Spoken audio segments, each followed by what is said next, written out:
Hello friends, आज मैं एक और इंटरेस्टिंग ड्रामा एक्सप्लेन कर रही हूँ। तो ड्रामा स्टार्ट होता है और ड्रामे के स्टार्टिंग में हम एक गुंडे को उस गुंडे ने यान की वाइफ कीन को पकड़ के रखा था। यान उस गुंडे से कहता है प्लीज शांत हो जाओ और नीचे आकर बात करो।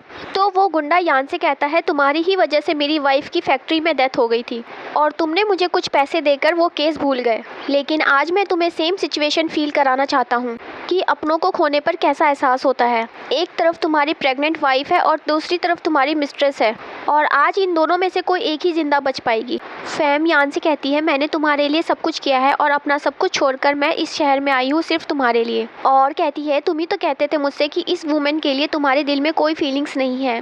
तभी ग्रैंड माँ कहती है कि इनके पेट में जी फैमिली का वारिस पल रहा है, वो 2 बच्चों से प्रेग्नेंट है। किन यान से कहती है मैं जानती हूँ हमारी शादी अनएक्सपेक्टेड थी, पर बच्चे तो इनोसेंट हैं, उन्हें तो बचा लो। तो वो गुंडा कहता है प्लीज़ मेरा टाइम वेस्ट मत करो और जल्दी से किसी एक को चूज़ करने के लिए कहता है। तभी वहाँ यान पुलिस को आते हुए देख लेता है। यान मन में सोचता है कि पुलिस तो किन और बच्चों को बचा सकती है, तो वो गुंडे से कहता है कि मैं फैम को चूज़ करता हूँ। ये सुनने के बाद किन उससे गुस्से में कहती है कि तुम इतने हार्टलेस कैसे हो सकते हो, तुम अपने बच्चे को मरते हुए कैसे देख सकते हो। फिर वो सोचती है कि यान शादी के 1 साल बाद भी ये अपनी एक्स गर्लफ्रेंड को नहीं भुला पाया है, मैं हमेशा से ही इसकी सेकंड चॉइस रही हूँ। इसके बाद हमें फ्लैशबैक में दिखाया जाता है किन यान से कहती है कि मैं प्रेग्नेंट हूँ, तो यान किन से कहता है कि चलो शादी कर लेते हैं, वैसे भी मैं बच्चों का फादर हूँ। ये सब याद करके किन को गुस्सा आ जाता है और गुस्से में वो खुद ही पानी में गिर जाती है। पुलिस यान को बताती है कि किन प्रेग्नेंट होने की वजह से शायद ही वो बच पाई होगी। यान कहता है ये नहीं हो सकता, वो मर नहीं सकती और उसे ढूंढने लगता है और सभी लोग किन को ढूंढने लगते हैं। तभी फैम किन को बेहोश पड़े हुए देख लेती है और वो जानबूझकर यान को उस तरफ जाने से रोक देती है और कहती है मुझे लगता है किन दूसरी तरफ होगी। दूसरी तरफ हम किन के फादर और ब्रदर को देखते हैं। किन का ब्रदर डैड से कहता है कि आप टेंशन मत लीजिए, सिस्टर हमें एक ना एक दिन जरूर मिल जाएगी। तो डैड कहते हैं तुम्हारी सिस्टर को घर से भागे हुए 1 साल हो गए हैं, तब से उसकी कोई न्यूज़ नहीं मिली है। तभी डैड के पास किन की कॉल आती है, वो उनसे बचाने के लिए हेल्प मांगती है। तब वो लोग किन को हॉस्पिटल लेकर आते हैं जहाँ किन बच्चों को जन्म देती है। किन का ब्रदर गार्ड से कहता है कि मैं ये गुड न्यूज़ डैड को बताने जा रहा हूँ, तुम लोग मेरी सिस्टर का ध्यान रखना। कुछ देर बाद नर्स बच्चों को लेकर जा रही होती है। तभी एक गार्ड कहता है कि हमें यंग मास्टर ने सिर्फ यंग लेडी का ख्याल रखने के लिए कहा है, उन्होंने बच्चों के बारे में कुछ भी नहीं कहा था। दूसरा गार्ड कहता है कि पर ये तो यंग लेडी के बच्चे हैं। तो वो कहता है पागलों वाली बातें मत करो, यंग लेडी 1 साल से गायब है, किसे पता इन बच्चों का फादर कौन है। तभी वहाँ एक आदमी आकर उन बच्चों में से एक बच्ची को उठाकर ले जाता है। गार्ड उससे कहता है देखो तुम्हारी वजह से बहुत बड़ी प्रॉब्लम हो गई, वो किन फैमिली का बच्चा था। तब दूसरा गार्ड कहता है कि अभी यंग मास्टर यहाँ पर नहीं है, हम उनसे कहेंगे कि जन्म होने के कुछ देर बाद ही दूसरे बच्चे की डेथ हो गई थी। दूसरी तरफ हम यान को देखते हैं जो कि किन को खोने की वजह से हर वक्त नशे में रहने लगा था। ग्रैंड माँ उसे समझा कर थक जाती है। तभी वहाँ एक आदमी ग्रैंड माँ के पास बच्चा लेकर आता है। ग्रैंड माँ पूछती है कि ये बच्चा तुम्हारे पास कहाँ से आया।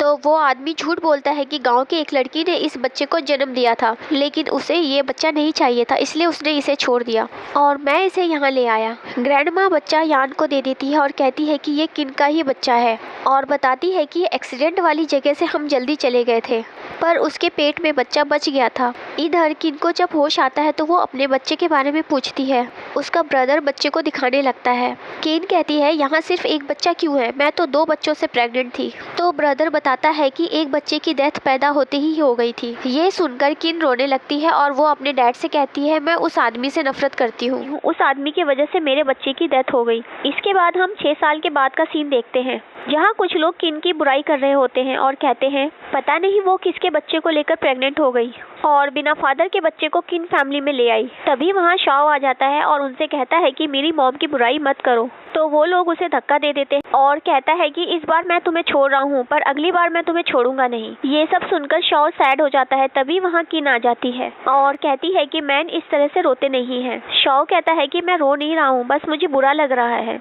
वो लोग कह रहे थे पता नहीं मेरे फादर कौन है। किन कहती है ऐसा नहीं है, तुम्हारे फादर है तो। शॉ कहता है मेरे फादर कौन है और वो दिखते कैसे हैं, और अगर वो जिंदा है तो इतने सालों में वो हमसे मिलने क्यों नहीं आए। किन कहती है तुम्हारे डैड बहुत हैंडसम है, क्योंकि हमारी फैमिली रिच है इसलिए तुम्हारे डैड को बहुत बुरा फील होता है, इसलिए वो पैसे कमाने के लिए दूसरे सिटी में रहते हैं। और जब वो पैसे कमा लेंगे तो एक लग्जरी कार खरीदकर हमारे पास आएंगे। नेक्स्ट सीन में यान किन फैमिली के पार्टी में जाता है जहां उसकी बेटी की तबीयत अचानक खराब होने लगती है। यान अपनी डॉटर से पूछता है कि तुम्हें क्या हुआ है, तो वो बोलती है कि मैं बेटर फील नहीं कर रही हूँ। तभी वो असिस्टेंट से अस्थमा की मेडिसिन मांगता है, पर असिस्टेंट के हाथ से वो मेडिसिन गिर जाता है। यान उससे कहता है कि जल्द से जल्द जाके किसी से पूछो कि कोई अस्थमा का इनहेलर लेकर आया है या नहीं। तभी वहाँ शाओ आ जाता है और कहता है कि मेरे पास मेडिसिन है। वो कहता है कि सेम मुझे भी यही प्रॉब्लम है, मुझे भी सांस लेने में कभी कभी परेशानी होती है। शाओ यान को देखने लगता है और कहता है कि ये इतना गरीब है, इसके पास अस्थमा की मेडिसिन खरीदने तक के पैसे नहीं हैं। और वो यान को डैड कहते हुए हग कर लेता है। तभी वहाँ फैम आ जाती है और कहती है कि ये किसका बच्चा है। शाओ कहता है ये मेरे डैड हैं और मैं इनका बेटा हूँ। यान कहता है तुम मुझे डैड क्यों कह रहे हो। तो शाओ कहता है मेरी मॉम ने मुझे बताया था कि मेरे डैड हैंडसम है पर वो गरीब है, इसलिए आप ही मेरे डैड हो।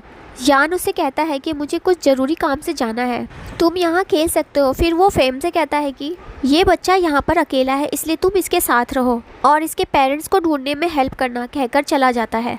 पर यान के जाने के बाद फेम उसे धक्का देकर चली जाती है, जिससे शाओ गिर जाता है। तभी वहाँ किन आ जाती है और उसे कहती है क्या तुम्हें हॉस्पिटल जाना है। शाओ कहता है मुझे हॉस्पिटल नहीं जाना, मुझे तो डैड चाहिए। किन कहती है ठीक है, मैं तुम्हारे लिए डैड को ढूंढूंगी। पार्टी में तुम्हें जो भी मैन पसंद आए तुम उसकी तरफ इशारा कर देना, मैं उससे तुम्हारे डैड बनने के लिए कहूँगी। इसके बाद किन के डैड यान को देख लेते हैं और कहते हैं कि मेरी डॉटर को बुली करने के बाद इसकी पार्टी में आने की हिम्मत कैसे हुई, मैं इसे अभी सबक सिखाता हूँ।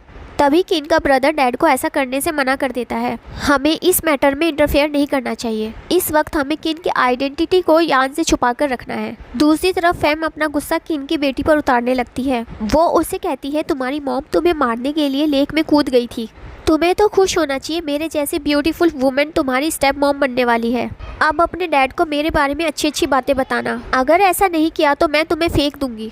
शीन ये सुनकर वहाँ से भाग जाती है और डेस्क के नीचे छुपकर रोने लगती है। तभी वहाँ किन उसकी आवाज़ सुन लेती है और उससे कहती है कि तुम यहाँ अकेली क्या कर रही हो और तुम्हारे पेरेंट्स कहाँ हैं। शीन बताती है कि मेरे फादर बिजी रहते हैं और मेरी कोई मॉम नहीं है। फिर किन उसके हाथ पर मेडिसिन लगाती है और उससे कहती है कि तुमने अपने डैड को क्यों नहीं बताया कि तुम्हें चोट लगी है, अगर तुम उन्हें नहीं बताओगी तो उन्हें कैसे पता चलेगा। शीन मन में सोचती है कि काश अगर मेरी मॉम होती तो वो इतनी ही अच्छी होती। इसके बाद स्टेज पर किन का ब्रदर अपनी सिस्टर को बुलाता है, जिसे देखकर यान शॉक्ड हो जाता है। शीन उसे मॉम कहकर हक कर लेती है। किन शीन से कहती है कि क्या तुम्हारे फादर का नाम यान है, तो शीन उसे हाँ कहती है। तो किन सोचने लगती है कि मेरे जाने के बाद यान ने फेम के साथ दूसरा बच्चा भी कर लिया। यान किन से कहता है कि क्या तुम सच में मेरी वाइफ हो, तो वो उससे कहती है लगता है तुम्हें गलत फहमी हुई है, मैं तो तुम्हें जानती भी नहीं हूँ। यान कहता है ये इम्पॉसिबल है, तुम ही मेरी वाइफ हो। तो किन कहती है तुम्हारी वाइफ मर चुकी है, मेरे सामने अच्छे बनने की एक्टिंग मत करो, तुम तो पहले से ही किसी और वुमेन के साथ आए हो। और रही बात इस वुमेन की, तो ये मुझे देखकर इतना शॉक्ड क्यों हो रही है, लगता है तुम्हारी वाइफ के डेथ का इससे कोई कनेक्शन है। तो फैम कहती है तुम ये क्या बकवास कर रही हो। तो किन का ब्रदर कहता है तुम्हारी हिम्मत कैसे हुई मेरी सिस्टर से इस तरह से बात करने की। किन के डैड कहते हैं अभी इसे 2 थप्पड़ लगाकर इसे सबक सिखाओ। तो फैम कहती है मैं नेशनल लेवल की बेली डांसर हूँ, तुम मुझ पर हाथ नहीं उठा सकते। तो गार्ड उसे 2 थप्पड़ लगा देता है। यान उन्हें मोबाइल दिखाता है और कहता है कि मेरे फ़ोन के लॉक में मेरी वाइफ के फिंगरप्रिंट्स हैं, जिसे मैंने 5 साल में कभी चेंज नहीं किया है। अगर तुम मेरी वाइफ नहीं हो तो तुम्हारे फिंगरप्रिंट से ये मोबाइल अनलॉक नहीं होगा। और फिर वो किन के फिंगर से अपने मोबाइल को अनलॉक करने लगता है, पर मोबाइल अनलॉक नहीं होता।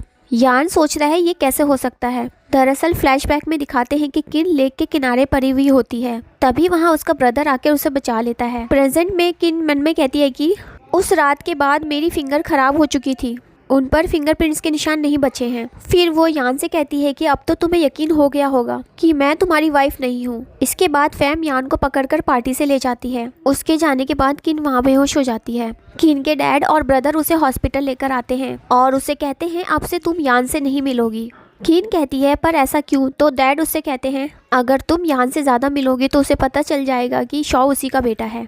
क्या तुम सच में अपना बेटा उसे देना चाहती हो।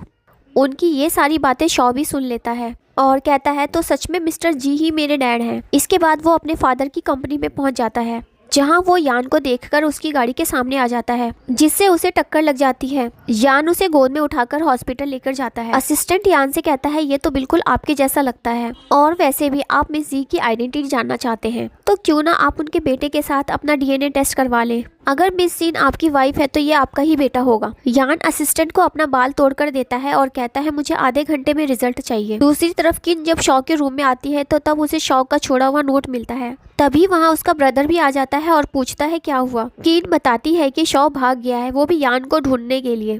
तभी वहाँ किन के फादर डीएनए रिपोर्ट लेकर आते हैं और कहते हैं कि यान शॉ के साथ डीएनए टेस्ट करवाना चाहता है। वो तो अच्छा हुआ कि हॉस्पिटल का मैनेजर मेरा फ्रेंड है, इसलिए उसने मुझे बता दिया। किन कहती है कि उसकी हिम्मत कैसे हुई मेरे बेटे को किडनैप करने की। जब हॉस्पिटल में शॉ को होश आता है तो वो यान को डैड कहने लगता है। वो उससे कहता है कि मैं तुम्हारा डैड नहीं हूँ। तो शॉ कहता है कि आप ही मेरे डैड हो, मैंने अपनी मॉम के मुँह से सुना था। तभी वहाँ किन आ जाती है और यान के ऊपर पानी फेंक देती है और कहती है कि तुम्हारी हिम्मत कैसे हुई मेरे बेटे को किडनैप करने की। शॉ कहता है आप डैड को गलत समझ रहे हो, उन्होंने मुझे किडनैप नहीं किया। यान किन से कहता है अगली बार मुझ पर पानी डालने से पहले ठीक से इन्वेस्टिगेशन कर लेना। वो तुम्हारा बेटा ही था जो मेरी कार के सामने आ गया था, उसकी वजह से मैंने इतनी इंपॉर्टेंट मीटिंग छोड़ दी, इसे हॉस्पिटल आने की वजह से। इसके बाद किन हॉस्पिटल का बिल पे करने लगती है और वो यान से कहती है तुम्हें हॉस्पिटल में रहने की कोई ज़रूरत नहीं है, तुम अपनी वाइफ के पास जा सकते हो। यान कहता है कि वो मेरी वाइफ नहीं है और तुम मुझसे इतनी नफरत क्यों करती हो। ऐसा हो सकता है कि तुम मेरी वाइफ हो और शॉ मेरा बेटा हो। तभी वहाँ असिस्टेंट डीएनए रिपोर्ट लेकर आता है, पर रिपोर्ट में शॉ उसका बेटा नहीं होता। तो यान कहता है ये कैसे पॉसिबल हो सकता है। किन उसे कहती है कि अब तो तुम्हें यकीन हो गया होगा कि मैं तुम्हारी वाइफ नहीं हूँ और शॉ तुम्हारा बेटा नहीं है। तभी किन के फादर को देखते हैं। फादर कहते हैं कि मैंने ओरिजिनल डीएनए रिपोर्ट चेंज कर दिया है, लेकिन हम इस सच को ज़्यादा टाइम तक नहीं छुपा सकते। इधर नर्स फैम को सारी खबर दे देती है और कहती है कि मिस्टर जी और किन हॉस्पिटल में एक ही साथ हैं। ये खबर सुनकर फैम को गुस्सा आ जाता है। वो कहती है कि पहले तो किन का कोई फैमिली बैकग्राउंड नहीं था, पर अब वो किन फैमिली की डॉटर है, अब मैं उससे बदला कैसे लूंगी। तभी उसके सामने शीन पानी लेकर आती है। फैम शीन को धक्का दे देती है और गार्ड को बुलाने लगती है और कहती है कि शीन फ्लोर पर गिर गई है, जल्दी से कोई इसे हॉस्पिटल लेकर चलो। फिर डॉक्टर शीन को उसी वार्ड में लेकर आते हैं जहां किन शॉ के साथ बैठी होती है। किन उसके हाथ में चोट देकर कहती है कि क्या ये सब तुम्हारे साथ फैम ने किया है। तो वो कहती है ऐसा मैंने खुद से किया है, आंटी फैम का इससे कोई लेना देना नहीं है। किन कहती है तुम उन्हें आंटी क्यों बोल रही हो, वो तो तुम्हारी मदर है ना। शीन कहती है मेरी कोई मदर नहीं है, वो मुझे पसंद नहीं करती थी। ये सुनकर किन शॉ को लेकर घर पर आ जाती है।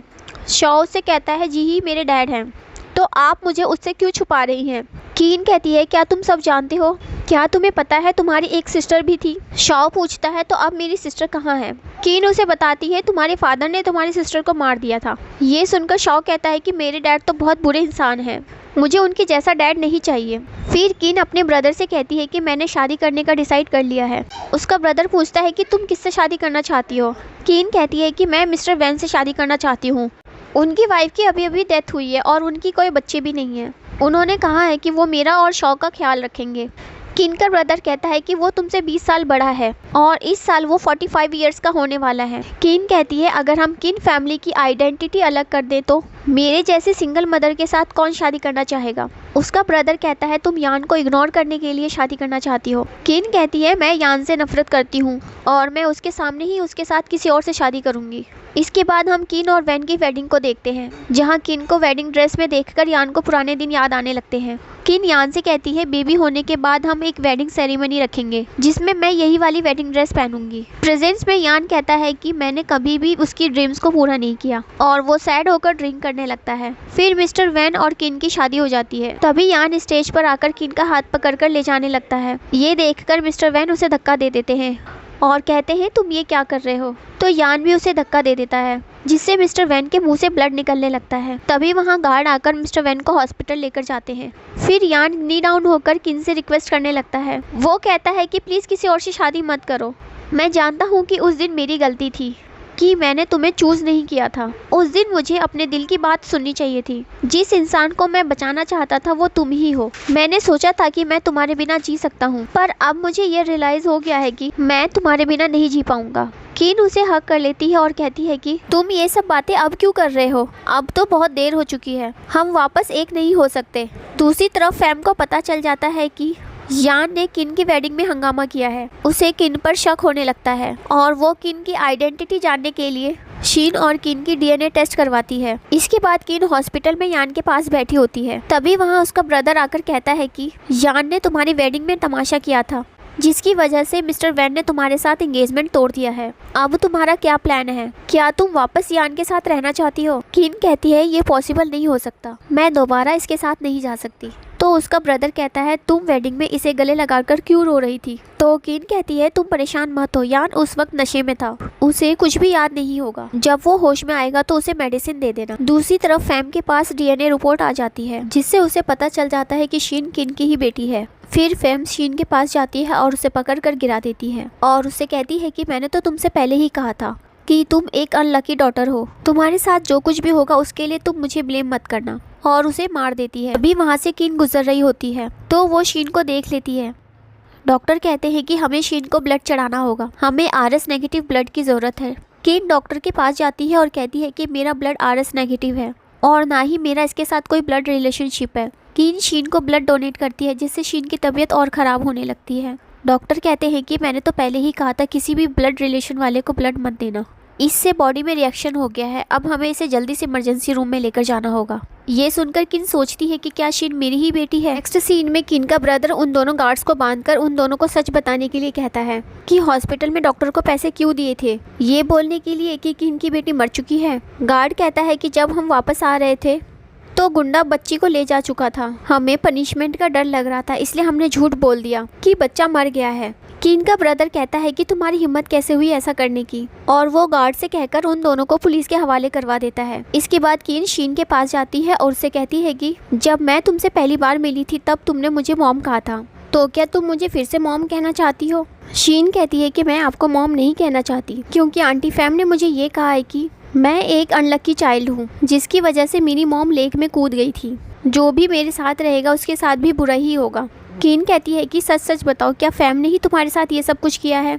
तो वो कहती है आंटी फैम ने ये सब जानबूझकर नहीं किया है, वो पहली बार स्टेप मदर बनी है, इसलिए उनसे गलती हो गई। किन उससे कहती है कि क्या मैं तुम्हारी मदर बन सकती हूँ, ऐसी मदर जो हमेशा तुम्हारे साथ रहे और तुमसे प्यार करे। शीन कहती है कि क्या ये पॉसिबल हो सकता है। इसके बाद किन अपने ब्रदर से कहती है कि मैं शीन का ख्याल रखने के लिए यान से फिर से शादी करना चाहती हूँ। उसका ब्रदर कहता है कि ये क्या तुम पागलों वाली बातें कर रही हो, इतने साल तक बुली होने के बाद क्या तुम फिर से वो सब एक्सपीरियंस करना चाहती हो? किन कहती है वो मेरी बेटी है और उसे फैम से बुली होते हुए नहीं देख सकती, और ना ही बार बार मैं उसे हॉस्पिटल में आते हुए देख सकती हूँ। सारी स्टेप मदर एक जैसी होती है, अगर फैम नहीं भी हुई तब भी शीन को कभी भी अपनी मॉम का प्यार नहीं मिल पाएगा। इधर हॉस्पिटल में यान फैम पर गुस्सा करता है, क्या तुम इस तरह शीन का ख्याल रख रही थी? ये मत भूलो कि हमने क्या डिसाइड किया था कि जब तक शीन 18 साल की नहीं हो जाती तो तुम उसका ख्याल रखोगी, बदले में मैं तुम्हें अपनी वाइफ की पोजीशन दे दूंगा। फैम कहती है कि मैंने पूरी रात जगकर शीन का ख्याल रखा है, इसमें मेरी क्या गलती है, वो लापरवाही से इधर उधर भाग रही थी। वैसे तुम बाद में मुझे अपनी वाइफ बनाना चाहते हो तो तुम अभी क्यों नहीं मुझसे शादी कर लेते? तभी नर्स कहती है कि पेशेंट को होश आ गया है। यान शीन से मिलने आता है। शीन यान से कहती है कि मेरा बर्थडे आने वाला है, क्या आप मेरे बर्थडे विश को पूरा कर सकते हैं? यान कहता है कि तुम्हें क्या चाहिए, मैं तुम्हें वो दे दूंगा। शीन कहती है कि मुझे मॉम चाहिए। ये सुनकर यान फैम के पास जाता है और कहता है कि अगर हम शादी कर लेंगे तो क्या तुम अच्छी मॉम बनोगी? फैम उसे हाँ कर देती है। तब यान कहता है कि चलो शादी कर लेते हैं। फैम कहती है कि ये तो बहुत अच्छी बात है, चलो हम अभी कोर्ट चलकर अभी शादी कर लेते हैं। यान कहता है कि इतनी जल्दी करने की कोई ज़रूरत नहीं है, आज ग्रैंड माँ की बर्थडे पार्टी है, मैं सबको अनाउंस कर दूंगा कि तुम ही जी फैमिली की मालकिन हो। इसके बाद हम ग्रैंड माँ की बर्थडे पार्टी देखते हैं, जहाँ फैम आकर उनसे कहती है कि मैं और यान जल्द ही शादी करने वाले हैं, अब हम एक फैमिली बन जाएंगे। ग्रैंड माँ कहती है कि मैं इस शादी को नहीं मानती, जी फैमिली की मालकिन हमेशा से किन ही रहेगी। फैम कहती है पर वो तो मर चुकी है। ग्रैंड माँ कहती है भले ही वो मर चुकी है, फिर भी मेरे दिल में हमेशा से किन ही इस घर की मालकिन रहेगी। फैम उनसे झूठ बोलती है कि मैं यान के बच्चे से प्रेग्नेंट हूँ। ग्रैंड माँ ये सुनकर खुश हो जाती है। वो कहती है कि किन भी शादी से पहले प्रेग्नेंट हो गई थी, पर उसके दोनों बच्चों का अब कोई अस्तित्व नहीं है, और वो अचानक किन को याद कर रोने लगती है और उसे ढूंढने लगती है। वो कहती है कि कितने साल हो गए हैं, मैं तुम्हें बहुत मिस करती हूँ, तुम इतनी हार्टलेस कैसे हो, एक बार भी मेरे सपनों में नहीं आई। तभी वहाँ यान आकर ग्रैंड माँ को संभालता है और कहता है क्या हुआ। ग्रैंड माँ कहती है मुझे ऐसा लगा जैसे मैंने किन को देखा है। यान कहता है यहाँ तो कोई भी नहीं है। ग्रैंड माँ कहती है कि मैं थक चुकी हूँ और कहती है कि अगर तुम फैम से शादी करना चाहते हो तो मुझे कोई ऑब्जेक्शन नहीं है। इसके बाद पार्टी में यान फैम के साथ शादी अनाउंस करने ही वाला होता है। तभी वहाँ किन आ जाती है। फैम उससे कहती है कि तुम यहाँ क्यों आई हो। किन कहती है कि मैं यहाँ फोर्सफुली मैरिज करने आई हूँ। फिर वो वैन से कहती है कि जब से तुमने मेरी और वैन की शादी स्पॉइल किया है, अब कोई भी मुझसे शादी नहीं करना चाहता, क्या तुम मुझसे शादी करोगे। यान उसे रिंग पहना देता है और उसकी शादी के प्रपोजल को एक्सेप्ट कर लेता है। फैम कहती है तुम ये क्या कर रहे हो, तुमने तो पहले मुझसे शादी करने का प्रॉमिस किया था, फिर तुमने इससे शादी क्यों कर ली। यान कहता है मैं तो सिर्फ अपनी डॉटर के लिए स्टेप मदर ढूंढ रहा था, चाहे वो तुम हो या मिस यून, मुझे कोई फर्क नहीं पड़ता। फैम किन से कहती है कि ज्यादा खुश होने की जरूरत नहीं है, यान ने तुमसे शादी सिर्फ तुम्हारे फेस की वजह से की है और उसके दिल में सिर्फ उसकी मरी हुई वाइफ रहेगी। किन कहती है कि मैं जानती हूँ जिंदा इंसान मरे हुए इंसान को नहीं हरा सकता, इसलिए मैंने कभी भी जीतने के बारे में सोचा ही नहीं है। फिर वो फैम के कान में कहती है कि तुम्हें पता है कि पहले तुमने मुझसे क्या कहा था। फिर फ्लैशबैक में दिखाते हैं कि फैम किन से कहती है कि मैं यान की गर्लफ्रेंड हूँ, तुम मुझे कभी नहीं हरा पाओगी। तो प्रेजेंट में किन उससे कहती है कि अब मैं यान की वाइफ हूँ, तुम मुझे कभी नहीं हरा सकती। और वो गार्ड से कहती है कि मेहमान को दरवाजे तक छोड़कर आओ। फैम के जाने के बाद वहाँ ग्रैंडमा आ जाती है और कहती है कि यहाँ इतना शोर क्यों हो रहा है। फिर वो किन को देखकर सोचती है कि तुम वापस आ गई, कहीं मैं सपना तो नहीं देख रही हूँ। फिर फ्लैशबैक में दिखाते हैं कि किन अपना सामान पैक करके घर छोड़कर जा रही होती है। ग्रैंडमा उससे कहती है कि तुम कहाँ जा रही हो। किन कहती है कि फैम अब वापस आ गई है, अब मुझे भी यहाँ से चले जाना चाहिए। ग्रैंडमा कहती है कि तुम यहीं रहो, मैं तुम्हारा सपोर्ट करूंगी। उस फैम के पेरेंट्स ने मेरे बेटे और बहू की जान बचाई थी, अगर वो शादी करना चाहती है तो उसे शादी करने दो, मेरी बहू हमेशा से तुम ही रहोगी। प्रेजेंट में लोग ग्रैंडमा से कहते हैं कि ये आपकी किन नहीं बल्कि मिस यून है। ग्रैंडमा कहती है कि ये कैसे पॉसिबल हो सकता है, ये तो बिल्कुल किन जैसी दिखती है। तब किन उनसे कहती है कि मैंने यान से शादी सिर्फ बच्चों का ख्याल रखने के लिए की है, इसका प्यार से कोई लेना देना नहीं है। ग्रैंडमा कहती है कि अब मैं बहुत बूढ़ी हो चुकी हूँ, सब कुछ तुम पर डिपेंड करता है, कहकर चली जाती है। इसके बाद फैम शीन को लेकर अनाथ आश्रम जाती है। शीन कहती है कि मैं यहाँ क्यों जाऊंगी, इसमें तो वो लोग जाते हैं जिनके मॉम डैड नहीं होते, पर मेरे मॉम डैड तो हैं। फैम कहती है कि अब तुम्हारे डैड ने शियून से शादी कर ली है, वो इतनी अच्छी नहीं है कि तुम्हारी मदर बन सके। इसके बाद यान को पता चल जाता है कि फैम शीन को अनाथ आश्रम लेकर गई है। यान शीन को लेने जा रहा होता है, तब ग्रैंडमा उसे रोक देती है और कहती है कि शीन का अनाथ आश्रम में रहना ही सही है, उसे तो बचपन से वहीं रहना चाहिए था। यान कहता है क्या मतलब है आपका, क्या शीन किन की बेटी नहीं है। ग्रैंडमा कहती है हाँ, वो किन की बेटी नहीं है, वो तुम्हें बिना बच्चों के ही छोड़कर चली गई थी। तब मैंने तुम्हें परेशान देखकर झूठ कहा था कि वो किन की बेटी है, बल्कि मैंने उसे एक आदमी से खरीदा था। अब जब तुम्हारी शियोन से शादी हो गई है तो फ्यूचर में तुम्हारे भी बच्चे होंगे, तो शीन का जी फैमिली में रहने का कोई मतलब नहीं है। इसके बाद किन यान से पूछती है कि शीन कहाँ है। यान उससे कहता है कि शीन अब अनाथ आश्रम में रहेगी। तो किन उसे थप्पड़ मार देती है और कहती है तुम पागल हो गए हो क्या, शीन तुम्हारी बेटी है, फिर तुम उसे अनाथ आश्रम में कैसे भेज सकते हो। यान कहता है कि शांत हो जाओ, ये सब मैं तुम्हारे अच्छे के लिए कर रहा हूँ। किन कहती है कि क्या तुमने कभी भी मुझसे मेरी मर्जी पूछी है, मुझसे गलती हो गई, तुम हमेशा कोल्ड पर्सन ही रहोगे और कभी चेंज नहीं होगे। इसके बाद किन शीन के पास जाती है और उससे कहती है कि मैं तुम्हें घर ले जाने आई हूँ। शीन कहती है कि मेरे कोई पेरेंट्स नहीं है, मैं एक अनाथ हूँ। किन कहती है कि ये तुम्हें क्या हो गया है, तुम मेरी तरफ देख क्यों नहीं रही हो। यान कहता है कि हमें इसे हॉस्पिटल लेकर जाना होगा। डॉक्टर बताते हैं कि बच्चे को सदमा लग गया है और वो किसी अजीब माहौल में पहुंच गया है, उसे धीरे धीरे प्यार देकर ठीक किया जा सकता है। यान फैम के पास जाता है और उससे कहता है कि तुम पागल हो गई हो क्या, तुमने मेरी बेटी को अनाथ आश्रम में क्यों भेजा। फैम कहती है कि ऐसा मैंने तुम्हारे अच्छे के लिए किया है, मिस यून मेरे जैसी नहीं है कि जो कि शीन के स्टेप मदर बन सके, इसलिए मैंने उसे अनाथ आश्रम भेज दिया था। यान कहता है कि ये मेरे और मेरी वाइफ के बीच का मैटर है, तुम्हें इसकी चिंता करने की कोई ज़रूरत नहीं है। फिर वो असिस्टेंट से कहता है कि फैम के सारे क्रेडिट कार्ड ब्लॉक कर दो और आज से इसे जी फैमिली में आने की कोई ज़रूरत नहीं है। फैम यान से कहती है कि क्या तुम्हें मिस यून से प्यार हो गया है। यान कहता है कि अगर मुझे उससे प्यार नहीं होता तो मैं उससे शादी क्यों करता। फैम कहती है कि पहले किन और अब ये वुमेन आ गई। तुम मुझसे प्यार क्यों नहीं करते? यान कहता है क्योंकि तुम प्यार के लायक नहीं हो। इसके बाद यान कीन को हॉस्पिटल से उठाकर घर ले आता है। जब उसे होश आता है तो वो शीन के बारे में पूछती है। यान कहता है कि तुम हर वक्त उस पर नजर रखे हुई थी, जिससे तुम बहुत थक गई थी, इसलिए मैं तुम्हें घर पर ले आया। तभी असिस्टेंट बताता है कि शॉ गायब हो गया है।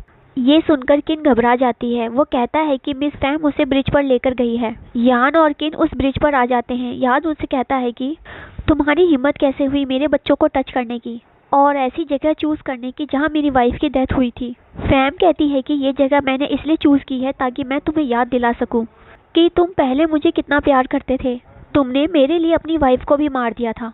यान कहता है कि तुम्हें गलतफहमी हुई है। उस टाइम मैं पुलिस के रेस्क्यू प्लान के साथ आया था। मैंने तुम्हें चूज इसलिए नहीं किया था कि मैं तुमसे प्यार करता हूँ, बल्कि मैं किन से सबसे ज़्यादा प्यार करता था। इसलिए मैं चाहता था सारी पुलिस फोर्स उस पर ध्यान दे। कीन सोचती है तो सारा सच ये था, मैंने क्यान को कितना गलत समझा। फैम कहती है अगर तुम मुझसे प्यार करते हो तो मैं कौन हूँ? मैंने तुम्हारे लिए कितना सेक्रीफाइस किया है, बदले में मुझे कुछ भी नहीं मिला। आज मैं तुम्हें वही पेन दूंगी ताकि तुम्हें पता चले अपनों को खोने का दर्द कैसा होता है।